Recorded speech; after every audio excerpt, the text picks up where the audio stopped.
بسم اللہ الرحمن الرحیم۔ نہج البلاغہ انٹرنیشنل کمپٹیشن میں آپ کا خیر مقدم ہے، اور اس سلسلے میں جو ہمارے مطالب اور مفاہیم کا سلسلہ ہے، اس میں آج نہج البلاغہ میں توحید کے حوالے سے گفتگو ہوگی، اور اس سلسلے میں ہم آپ کے سامنے نہج البلاغہ کی روشنی میں وحدانیت پروردگار، توحید پروردگار اور خداوند عالم کے سلسلے میں کچھ باتیں بیان کرنے کی کوشش کریں گے۔ توحید ایک اصل موضوع ہے، حساس موضوع ہے، انتہائی اہم موضوع ہے، بنیادی موضوع ہے۔ توحید بیس ہے، اساس ہے، بنیاد ہے، اور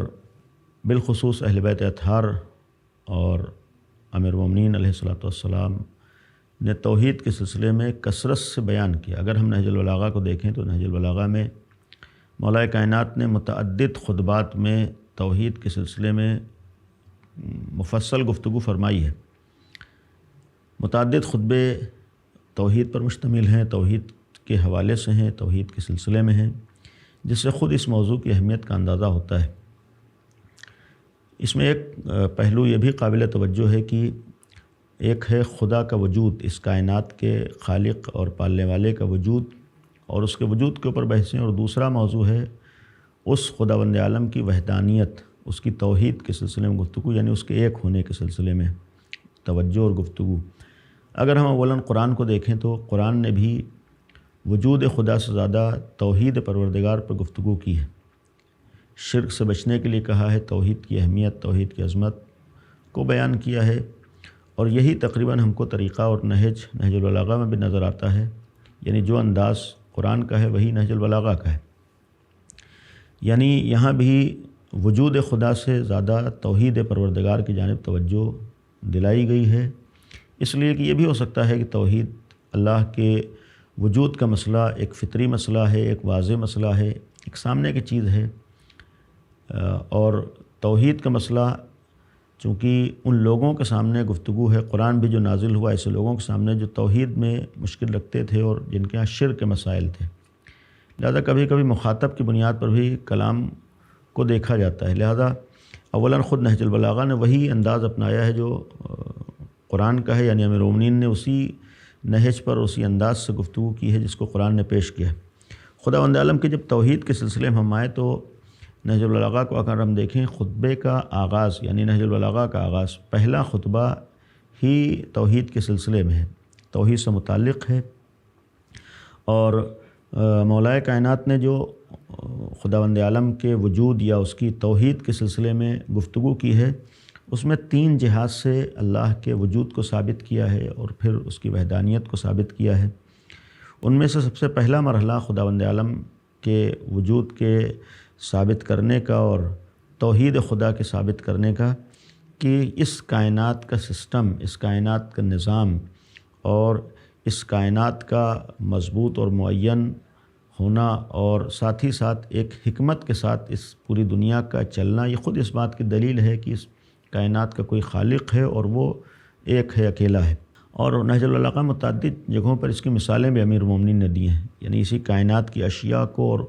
ان کے نظم و انضباط کو اور ان کی تخلیق کو اگر ہم دیکھیں، مثلاً ایک جگہ امیر المومنین نے چیونٹی کا تذکرہ کیا ہے کہ انتہائی چھوٹا جانور ہے، اللہ کی مخلوق ہے، ایک انتہائی چھوٹی سی مخلوق ہے، لیکن یہ خود اللہ کی ایک عظمت کا نمونہ ہمارے لیے ہے، ہم کو غور کرنے پر مجبور کرتا ہے کہ اس طرح سے اور اس چیزوں کے ساتھ کون اس کا خالق ہے۔ یا اسی طریقے سے دوسری جگہ پر امیر المومنین نے مور کی مثال دی ہے، یہ خود ایک اللہ کی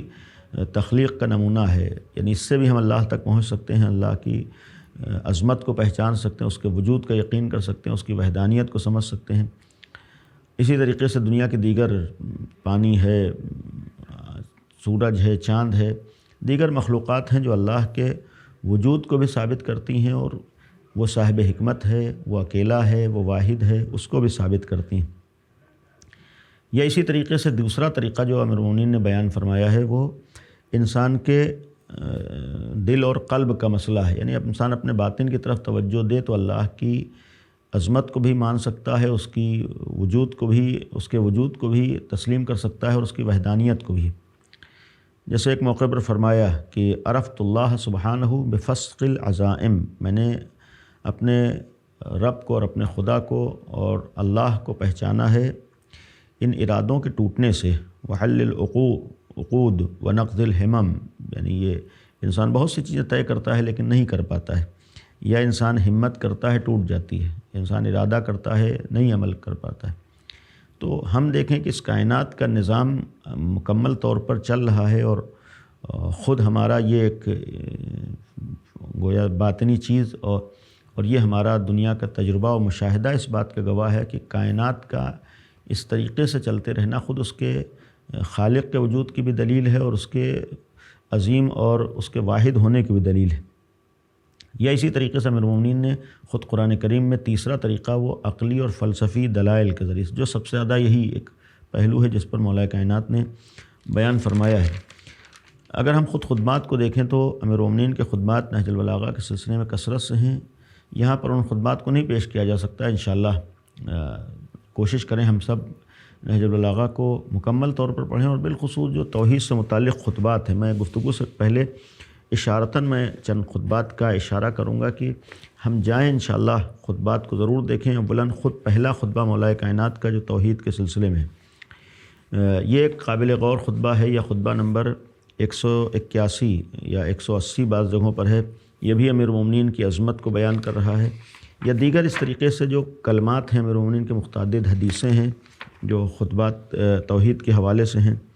یا اسی طریقے سے خطبہ نمبر 177 میں بھی امیر المومنین نے ایک شخص کے جواب میں کہ آپ نے اپنے خدا کو دیکھا ہے، تو وہاں بھی عظمت خدا کو مولا کائنات نے بیان فرمایا ہے۔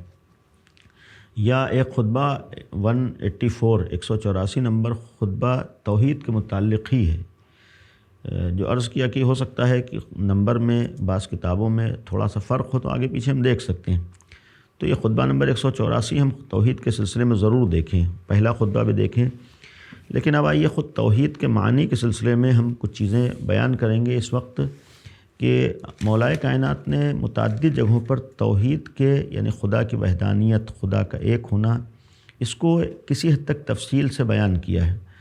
چونکہ توحید کا مسئلہ یعنی خدا کی وحدانیت کا مسئلہ صرف ایک پہلو پر نہیں ہے،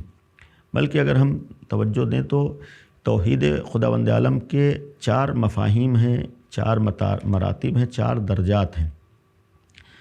اور اسی سے ہم توحید کو سمجھ بھی سکتے ہیں، اور یہیں پہ توحید کے معنی کا بھی اندازہ ہو سکتا ہے۔ سب سے پہلا مرحلہ توحید کا یا توحید کی قسم بھی ہو سکتی ہے، توحید کا درجہ بھی ہو سکتا ہے، جسے امیر المومنین نے بیان کیا، اس سے ہم توحید کو سمجھ سکتے ہیں۔ وہ ہے توحید ذاتی، یعنی ذات کے اعتبار سے اللہ کا ایک ہونا۔ اس کو جو امیر المومنین نے بیان کیا ہے کہ خداوند عالم کی ذات ہر طرح کے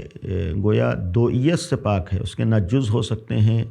نہ اس کے مقابل میں کوئی آ سکتا ہے، نہ اس کا بدل کوئی ہو سکتا ہے۔ جیسا کہ ایک موقع پر یعنی جنگ جمل کے موقع پر جب امیر المومنین آمادہ ہو رہے ہیں، تیار ہو رہے ہیں، ایک عرابی نے آ کر سوال کیا توحید کے معنی کے حوالے سے کہ کیا خدا ایک ہے، خدا واحد ہے؟ اب غور کریں، جمل کا موقع ہے، نہروان اور صفین، ان 2 جنگوں سے پہلے جنگ جمل جو امیر المومنین کے سامنے وجود میں آئی ہے، جن میں ام المومنین عائشہ مقابل پہ تھیں، اور ان سے یہ جنگ ہوئی۔ اس جنگ میں جب ایک شخص نے سوال کیا کیا خدا ایک ہے، تو لوگوں نے اس موقع پر اعتراض کیا کہ یہ کون سا موقع ہے سوال کرنے کا، اور یہ جنگ کا موقع ہے اور امیر المومنین تیار ہو رہے ہیں۔ تو اس وقت مولا کائنات نے جواب بھی دیا تھا کہ اس کو سوال کرنے دو، اس لیے کہ ہماری جنگ اسی مسئلے پر ہے، یعنی اصل توحید ہی مسئلہ ہے۔ اگر توحید واضح ہو تو امام علی کے مقابلے میں کوئی نہیں آئے گا، توحید واضح ہو تو جنگ جمل اور جنگ صفین اور جنگ نہروان جیسے مراحل وجود میں نہیں آئیں گے۔ در حقیقت توحید کے مسئلے کو نہ سمجھنے کا نتیجہ اس طرح کے حالات کو رونما ہونا بھی ہے، اور امام علی جیسے ذات گرامی کے مقابلے پر آنا یہ توحید کو نہ سمجھنے کا بھی نتیجہ ہے۔ لہذا اس کے جواب میں امیر المومنین نے جب خدا کی وحدانیت کا تذکرہ کیا تھا کہ خدا ایک ہے، اس سے مراد کیا ہے، اس کی وضاحت امیر المومنین نے اس انداز سے فرمائی کہ یا عربی، اے عربی، ان القول فی ان اللہ واحد، یہ جو کہا گیا ہے کہ اللہ ایک ہے، علی 4 اقسام، یہ 4 قسموں پر ہے، یعنی خدا کا ایک ہونا 4 طرح سے ہے، 4 قسموں پر ہے۔ فوجہان منہا لا یجوزان اللہ عز وجل، ان میں سے 2 وجہیں یا 2 قسمیں اللہ کے سلسلے میں جائز نہیں ہیں۔ ووجہان یثبتان فیہ، 2 وجہیں اللہ کے سلسلے میں ثابت ہیں، یا 2 معنی اللہ کے سلسلے میں صحیح ہیں۔ فاما اللذان لا یجوزان علیہ، وہ 2 قسمیں یا واحد کے توحید کے جو معنی ہے دو، وہ اللہ کے بارے میں جو صحیح نہیں ہے، جائز نہیں ہے۔ ان میں سے پہلا فقول القائل، کہ کوئی یہ کہے واحد اللہ ایک ہے، یقصد بہ باب الاعداد، اس سے ایک عدد کو ارادہ کرے، عدد کا ارادہ کرے۔ مثال کے طور پر 1 2 3 یعنی اعداد میں سے ایک عدد ہے، اگر یہ ارادہ کرے فہذا ما لا یجوز، یہ جائز نہیں ہے۔ لأن ما لا ثانی علیہ، اس لیے کہ جس کا دوسرا ہو ہی نہ، لا يدخل فی باب الاعداد، وہ باب اعداد میں داخل ہی نہیں ہو سکتا ہے، یعنی اس کے لیے اس عنوان سے ایک نہیں ہے کہ اس کا کوئی 2 قابل تصور ہو۔ اور اس کی دلیل بھی اما تری انہ کفر من قال، جیسا کیا تم نے نہیں دیکھا کہ وہ شخص کافر ہو گیا جس نے یہ کہا کہ ثالث و ثلاثہ، یعنی جو نصارہ کا نظریہ تھا کہ 3 میں سے ایک خدا، تو یہ یعنی اس میں دوئیت کا تصور کسی عنوان سے نہیں ہے۔ تو یہ پہلی قسم ہے توحید ذاتی کہلاتی ہے، اور اس کو امیر المومنین نے اس انداز سے بیان فرمایا۔ لیکن اسی میں کہا کہ دوسرے معنی وقول القائل هو واحد من الناس، پہلے معنی جو واحد کے تھے کہ جو اللہ کے بارے میں صحیح نہیں ہے، جس کو ہم واحد عددی بھی کہہ سکتے ہیں۔ دوسرا واحد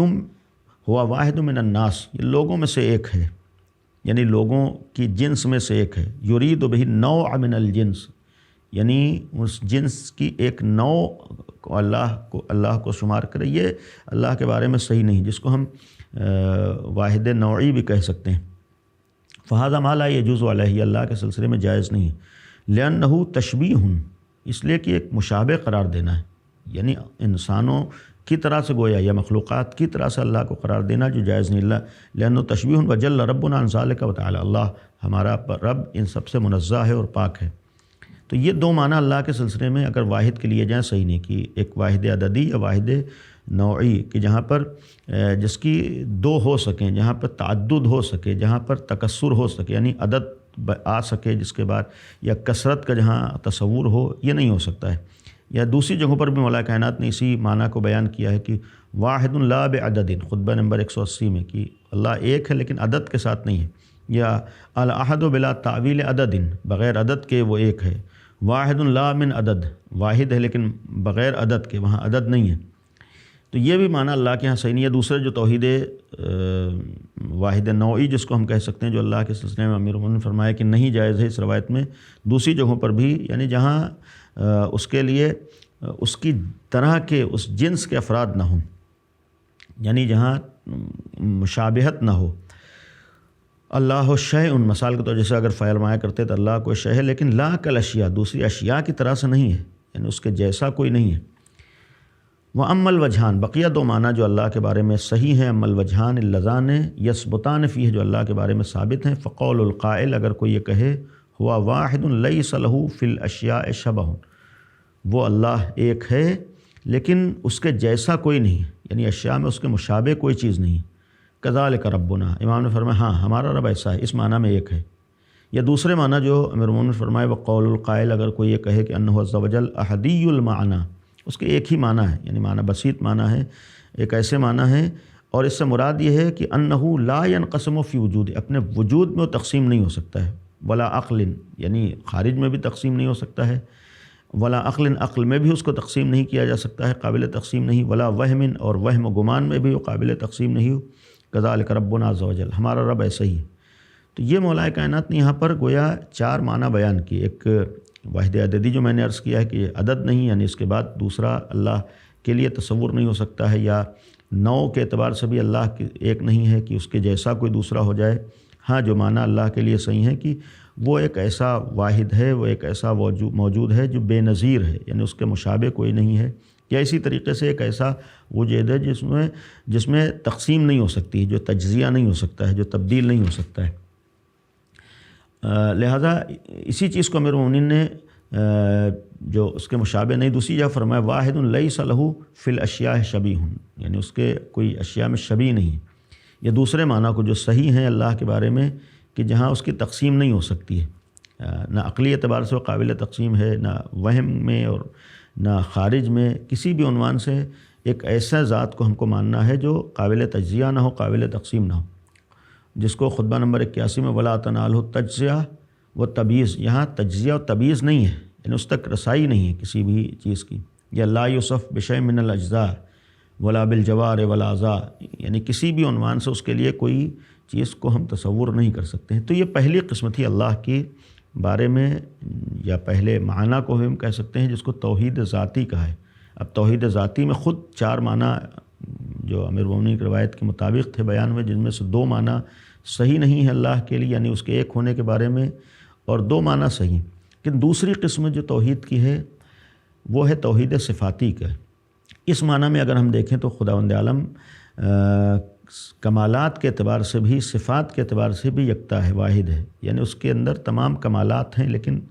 ہر کمال میں بھی وہ اکیلا ہے، اس عنوان سے کہ وہ خود صاحب کمال ہے، اس کا کوئی کمال اس کی ذات سے الگ نہیں ہے،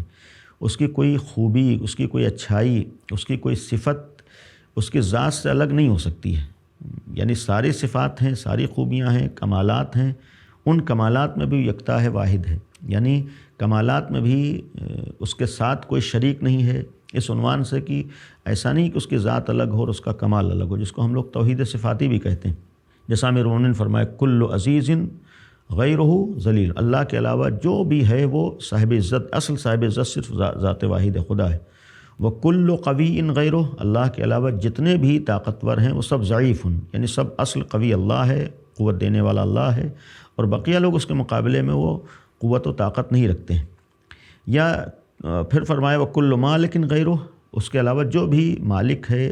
ملکیت جہاں بھی پائی جاتی ہے، یہ سب مملوک ہیں، وہ اللہ کے سب مملوک، اصل مالک صرف اللہ ہے، اور بقیہ کائنات کی ہر شے اللہ ہی کی ملکیت ہے۔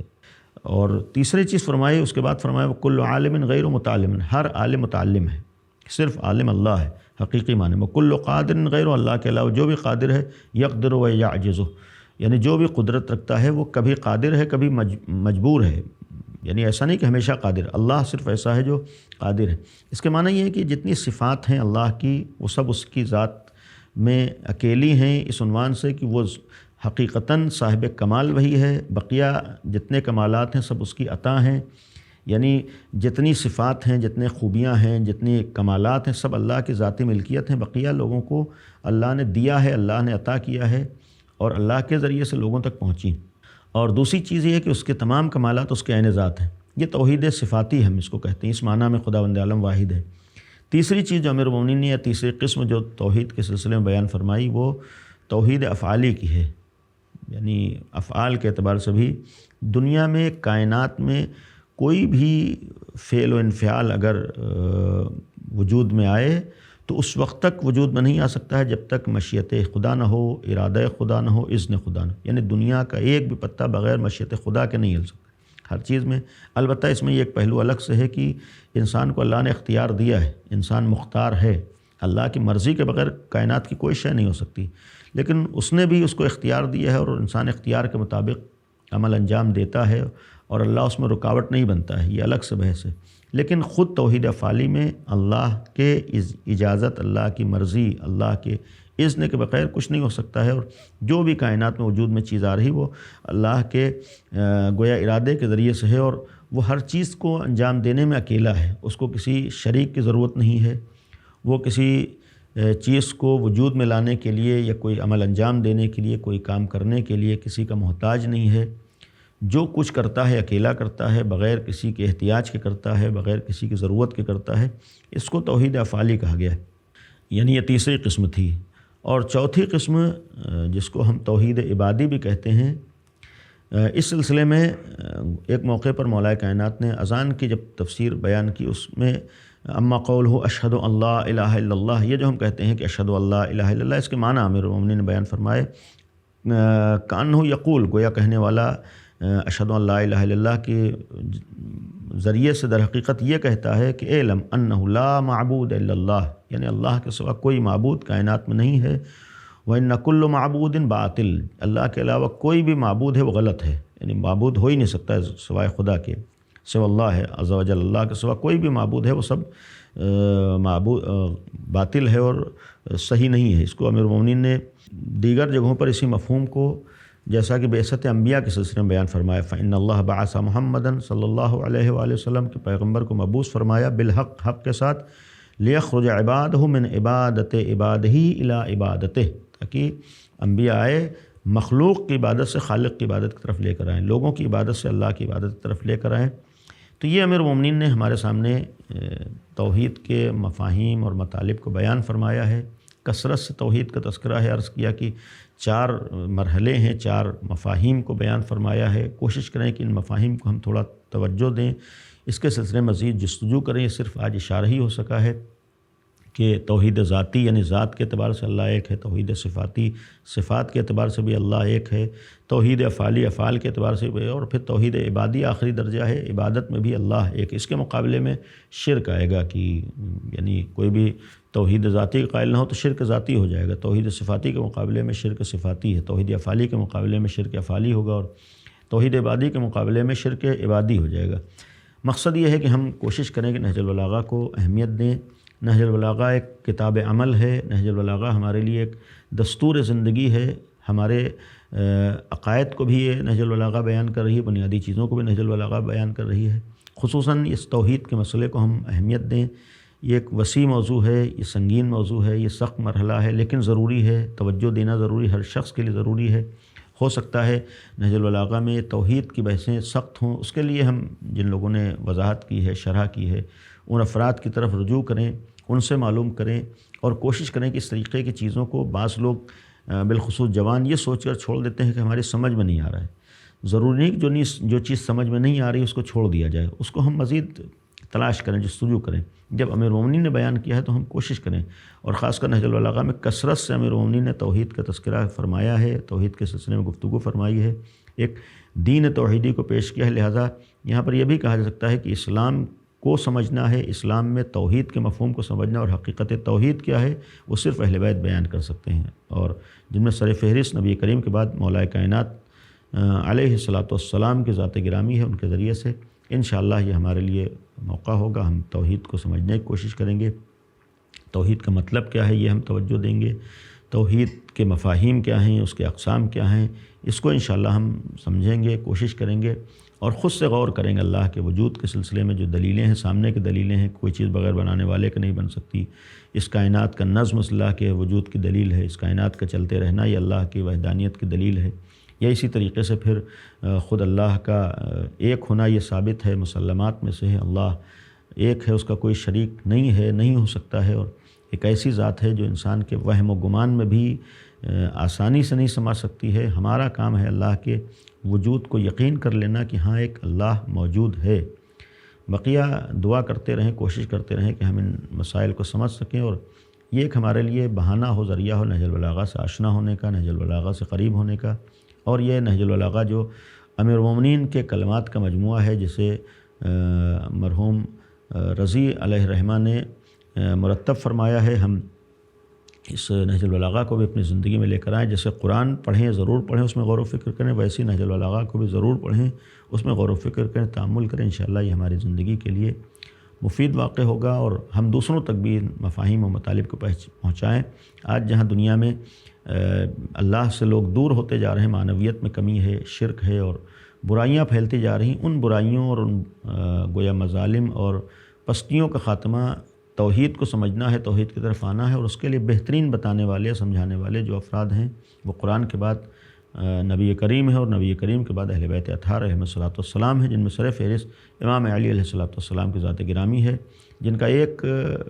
علمی نمونہ ہمارے سامنے نہج البلاغہ کی شکل میں ہے۔ نہج البلاغہ کو ہم اس عنوان سے دیکھیں کہ ہمارے عقائد کا بیس ہے، ہمارے عقائد کی بنیاد ہے، ہمارے مذہب کو بھی بیان کر رہا ہے، اور بالخصوص ان لوگوں کے لیے جو آج امیر المومنین کے چاہنے والے شیعت کے سلسلے میں شرک اور کفر کے الزامات لگاتے ہیں، جبکہ اصل توحید والا اگر کوئی دین ہے، حقیقت توحید جہاں پائی جاتی ہے، جہاں خالص توحید پائی جاتی ہے، جہاں شرک کا شائبہ نہیں ہے، وہ علی ابن ابی طالب ہیں، اور علی ابن ابی طالب کا بتایا ہوا راستہ ہے۔ لہٰذا ایسے افراد بھی نہج البلاغہ کو پڑھیں یا ان افراد تک پہنچایا جائے، تاکہ معلوم ہو کہ علی نے کس انداز کی توحید بتائی ہے اور کس طرح کی توحید بتائی ہے، اس لیے کہ امام علی کے مقابلے میں کوئی توحید بتا نہیں سکتا ہے، توحید کو سمجھا نہیں سکتا ہے، اگر کوئی بتا سکتا ہے وہ امیر المومنین علیہ الصلاۃ والسلام ہے۔ انشاءاللہ دعا ہے کہ ہم لوگوں کو امیر المومنین کی معرفت عطا کرو، اور امیر المومنین کے ذریعے سے ہمیں توحید کو سمجھنے کے اللہ توفیق عطا کرو۔ اور نہج البلاغہ جو بہت سی باتوں سے متعلق ہے، ہمارے گویا عقائد کا بھی ایک نمونہ ہے، اور ہمیں عملی زندگی میں بھی ایک راستہ دکھانے کا ذریعہ ہے، اس کو بھی ہم پڑھ سکیں، اس کو توجہ دے سکیں انشاءاللہ۔ وآخر دعوانا ان الحمد للہ رب العالمین۔